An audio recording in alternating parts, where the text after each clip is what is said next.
Welcome to my presentation, The Weight of Complexity, a biopsychosocial perspective on obesity. My name is Haydee Saravia, and this work was developed for the course of health psychology at Keiser University. In this presentation, I will explore obesity not just as a physical condition, but as a chronic and multifaceted phenomenon shaped by biological, psychological, and social factors. The goal is to offer a deeper understanding of how we assess, interpret, and intervene in this pressing public health issue. Rethinking obesity from blame to complexity. What if obesity is not a failure of willpower, but a reflection of biology, history, and inequality? Here, I invite us to rethink obesity, not as a simple issue of personal failure or lack of willpower, but as a complex condition influenced by biology, psychology, and society. Research from Engel, the WHO, and scholars like Poole and Hewer point to obesity as a chronic relapsing condition, deeply tied to structural inequality and lived experience. This presentation uses a biopsychosocial lens to reflect that complexity and move beyond blame-based narratives. Obesity is recognized as a chronic relapsing condition, not just excess weight. Clinically, it is defined as having a body mass index of 30 or higher, but tools like waist circumference help us understand central fat and cardiometabolic risk.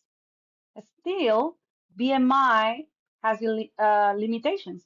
It doesn't reflect muscle mass or fat distribution and varies across populations.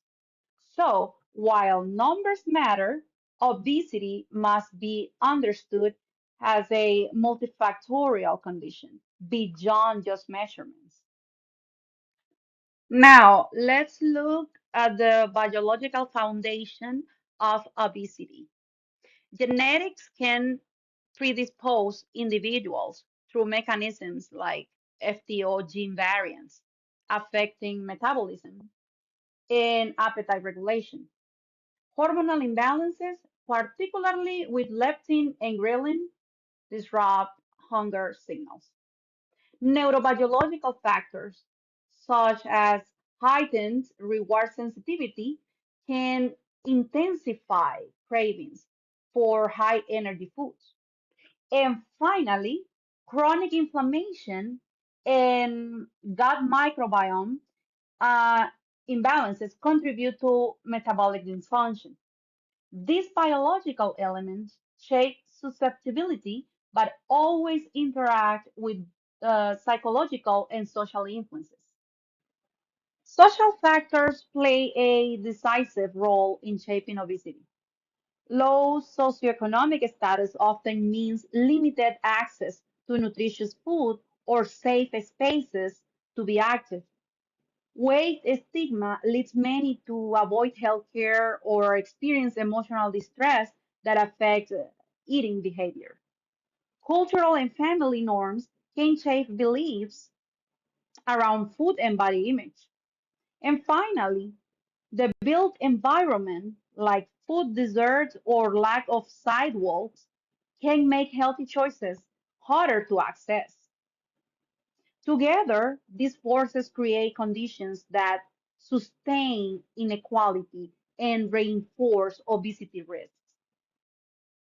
Obesity is shaped not just by biology or society, but by psychological forces that influence behavior and motivation. Emotional dysregulation often leads people to use food as a coping tool for stress or boredom. Body image dissatisfaction and distorted thinking, like all or nothing patterns, undermine healthy habits. And mental health conditions like depression, anxiety can disrupt appetite, sleep, and self regulation. These psychological drivers impact how individuals respond to biological and environmental stressors, making them essential to understand in any treatment approach. So we need to understand that obesity's impact goes far beyond physical health. Psychosocial consequences include depression, anxiety, and profound social isolation, often driven by stigma and body dissatisfaction. Internalized bias can lead to avoidance of medical care or opportunities, and people affected might experience discrimination in employment and in relationships. Ultimately, obesity influences not just how we feel, but how we engage with the world. Our identity, our self worth, and quality of life are deeply affected. To truly understand obesity, we need to see it as the result of a constant interaction between biological, psychological, and social forces. Angel's biopsychosocial model help us recognize how stress can elevate cortisol, leading to cravings and visceral fat. That, in turn, might trigger guilt and stigma, reinforcing emotional eating. These loops show why obesity is not a linear problem. It is a dynamic, individualized, and deeply complex.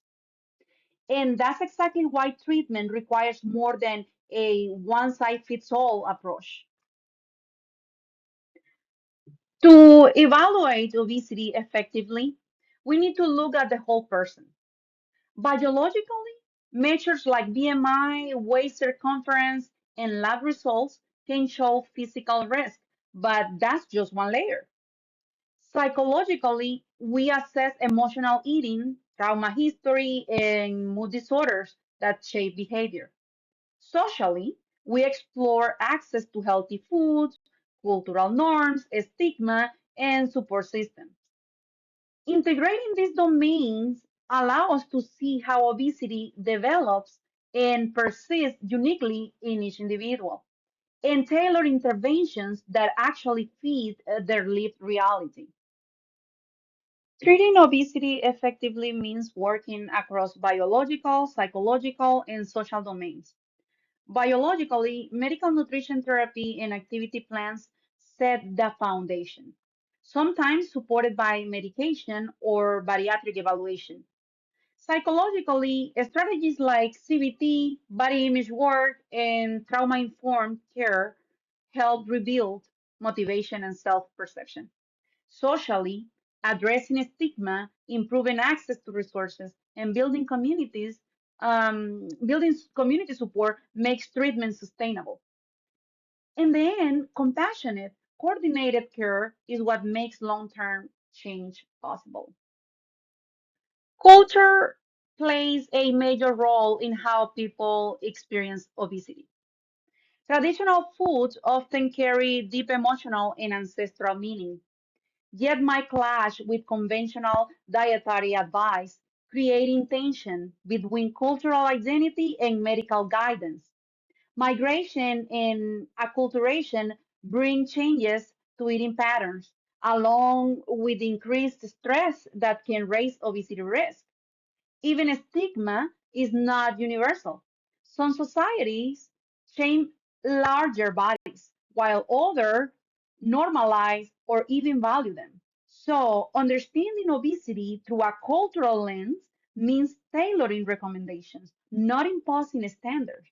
It means honoring who people are, not just how they eat. Understanding obesity through a biopsychosocial lens means shifting from judgment to nuance. Each person's experience is shaped by genetic predisposition, emotional coping styles, cultural food practices, and the environment they navigate daily. A way centered approach often misses this complexity and can reinforce stigma.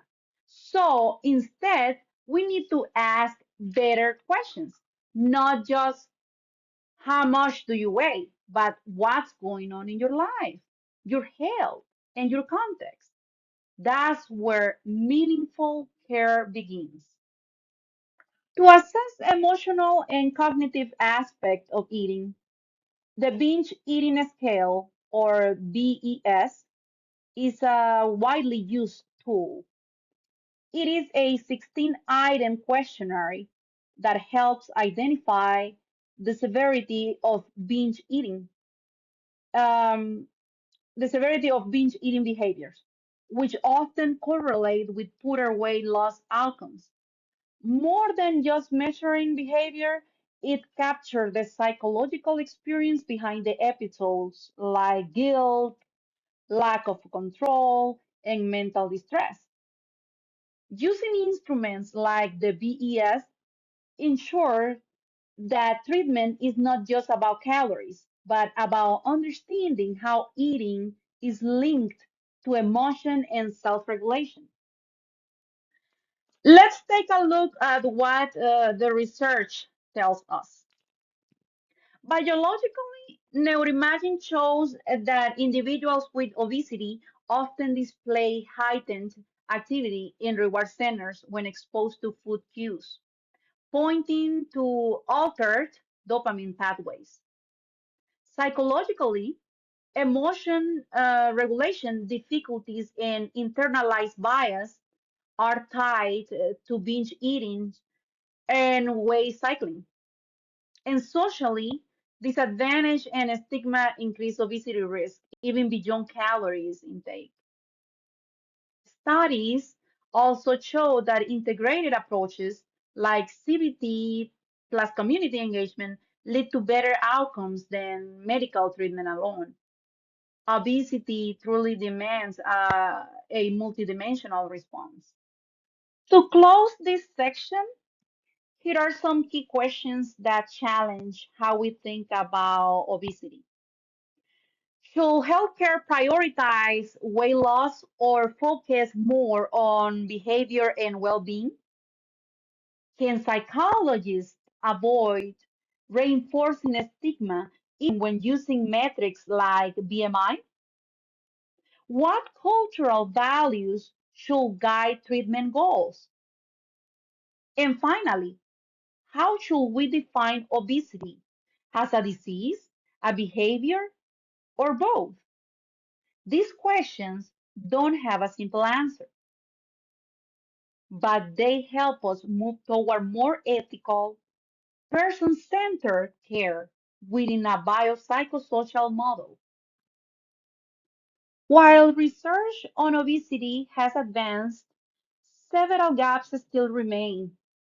Many studies rely heavily on BMI, ignoring deeper factors like psychological context or fat distribution. Minoritized groups are often excluded, meaning findings do not represent diverse populations. There is also a tendency to focus on short term weight loss rather than long term well being. And finally, critical psychosocial aspects like trauma or stigma are rarely explored. Overall, current science isolates variables, but the real experience of obesity is interconnected, personal, and dynamic. Health psychology offers tools that go far beyond advice. It provides strategies, empathy, and context. Through behavioral coaching, techniques like motivational interviewing help strengthen autonomy and real behavior change. Trauma informed care reminds us that emotional history matters when addressing eating habits and body image. Psychoeducation gives clients insight into how hormones, cravings, and stress connect. And finally, psychologists can advocate for systematic changes like increasing food access and reducing stigma so care doesn't stop at the clinic door. To conclude, obesity demands a compassionate, evidence based approach rooted in the complexity. It's not simply about willpower or weight. It is about biology, psychology, and lived experience intersecting over time. Psychological science shows us that stigma and trauma shape outcomes as much as metabolic factors do. Using Engel's biopsychosocial model, we shift away from judgment and toward personalization. And beyond clinical care, real transformation requires ethical communication, long term support, and systematic change. Understanding obesity is not just academic, it is a moral imperative. The next few slides are the full list of references that I used throughout this presentation. As you will notice, I have drawn from a range of scholarly sources covering clinical research, psychological frameworks, social theory, and public health perspective. Works like Brace Review on Obesity Management, Beck's foundational text on cognitive therapy, and the APS equity framework all contributed to shaping this multidimensional approach. Every citation reflects an effort to understand obesity as more than a medical condition. It's a human experience that demands interdisciplinary insight.